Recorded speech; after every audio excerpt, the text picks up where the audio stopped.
toute la question des bénévoles.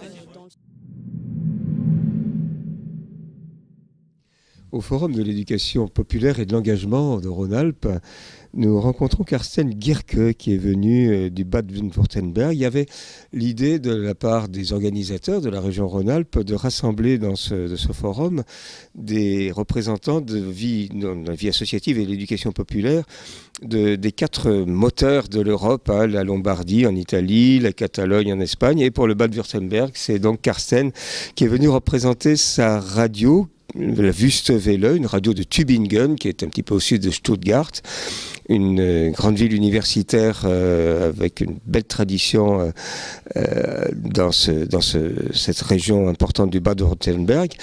Et on peut le dire tout à fait au début, la radio est remarquablement dans cette ville de Tübingen et de Reutlingen un instrument d'éducation populaire. Alors nous en avons beaucoup discuté, nous sommes rencontrés à Tübingen, mais nous aimerions avec Jean-Philippe Bonan de Sens Public et moi-même pour Radio d'ici savoir un petit peu plus pour que les médias citoyens s'inspirent peut-être aussi dans notre région de toute cette richesse d'expérience que vous avez développée là-bas à Tübingen.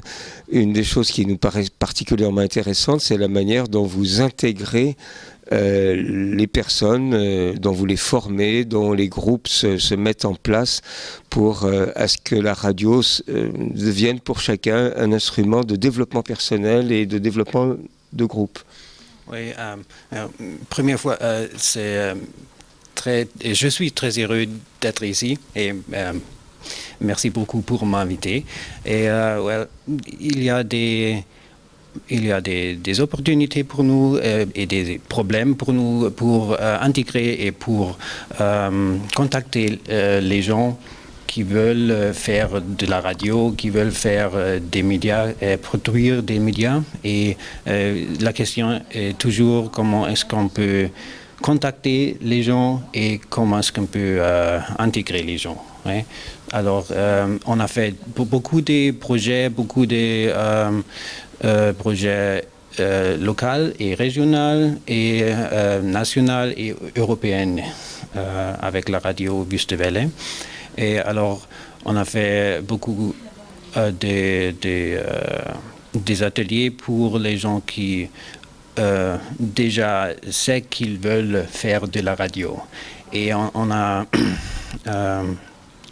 a fait des petits ateliers pour les gens qui seulement veulent voir ce que fait la radio. Alors, il y a beaucoup de gens qui ont le micro dans la ville.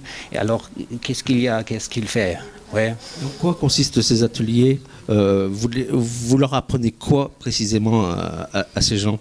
La technique, comment parler dans un micro, comment interviewer les gens?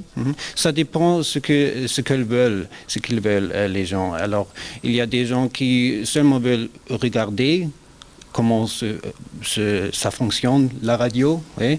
Et il y a des gens qui veulent faire la radio. Pour les gens qui veulent faire la radio, il y a des ateliers spéciaux pour différents groupes. Alors pour les femmes, pour les vieux, pour les jeunes, il y a les projets avec les gens qui ne peuvent pas... qu'est-ce qu'on dit handicapés. Handicapés. Oui. Alors, pour intégrer tous les groupes, il y a des ateliers spéciaux. Et dans ces ateliers, il y a des ateliers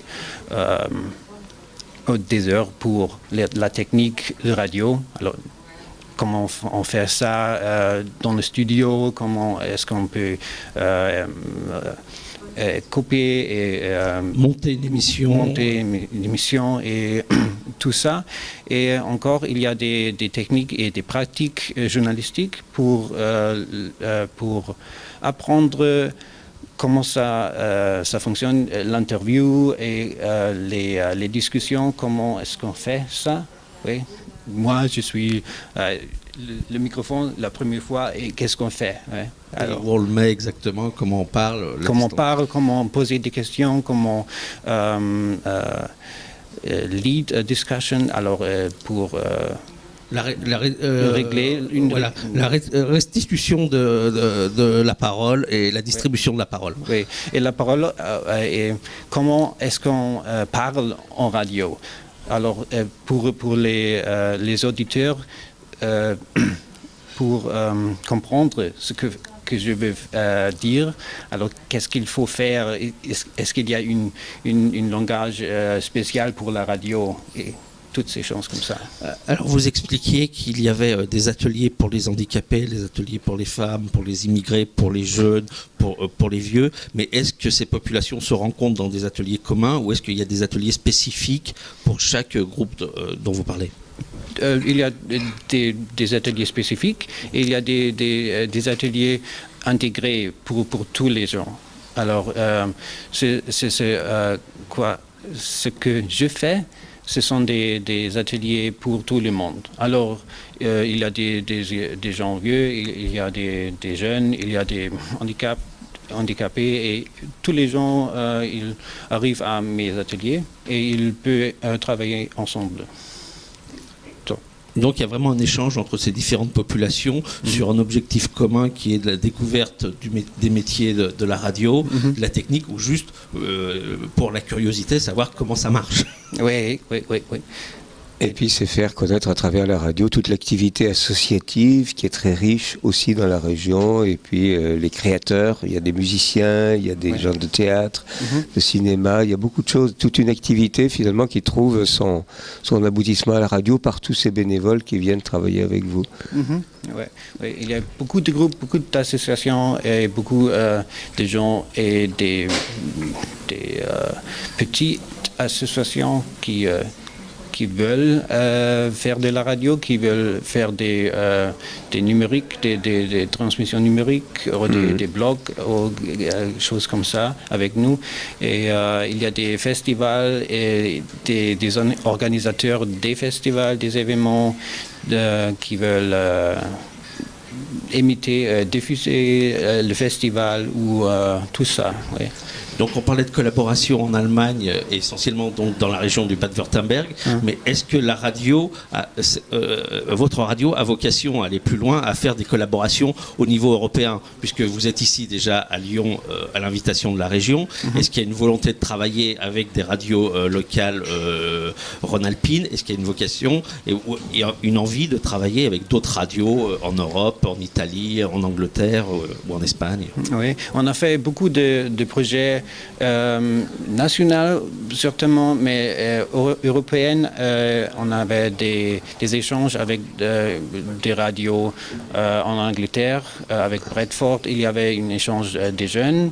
Alors notre jeunes sont allés à Bradford pour faire connaître la ville certainement et la radio là-bas. Et il y avait des jeunes de Bradford qui sont touchés. Oui. Et une belle ambiance, quelque chose. Et Patrice Berger, c'est quand même une expérience qui existe aussi en France, où les gens le font aussi en France. Il y a des échanges entre les radios en France qui vont à l'étranger, en Allemagne. Voilà. Et une utilisation aussi que vous faites avec les deux autres radios qui parlent allemand, c'est-à-dire pas seulement en Allemagne, mais aussi en Suisse alémanique ou en Autriche, des échanges de programmes. Parce que, comme vous nous le disiez, tout ce qui est numérique aujourd'hui, vous le maîtrisez bien. Il y a des possibilités de garder en podcast beaucoup d'émissions. Et ça fait partie peut-être des choses qu'on pourra utiliser si on arrive à monter des programmes en commun avec la région Rhône-Alpes et d'autres régions européennes de manière plus régulière. Oui, certainement, parce que nous avons des émissions en langage différentes. Oui, les différents pays sur les immigrations. Oui. Il y a beaucoup de gens qui ne parlent pas ne veulent pas parler l'allemand et ils peuvent faire leur émission dans leur langue d'origine. Oui, dans leur langue d'origine, oui.